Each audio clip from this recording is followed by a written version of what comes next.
کم سړی چې سنتو کې او د فرض منځ ته انتظار کوي د سنتو او فرض منځ کې چې څوک خبرې کوي د سنتو ثواب یې کمیږي.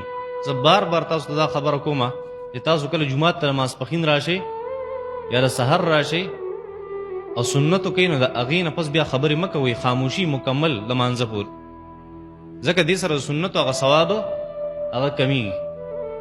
د سنتو او د فرض منځ کې به خبرې نه کوي. او وجه د دې دا د حدیث دی نبي کریم صلی الله علیه وسلم چې کم سړی د منځ انتظار کوي او په جومات کې ناسي ګو د الله دله داسې ثواب ورکوي لکه دی چې په مانځه کې ولاړ دی.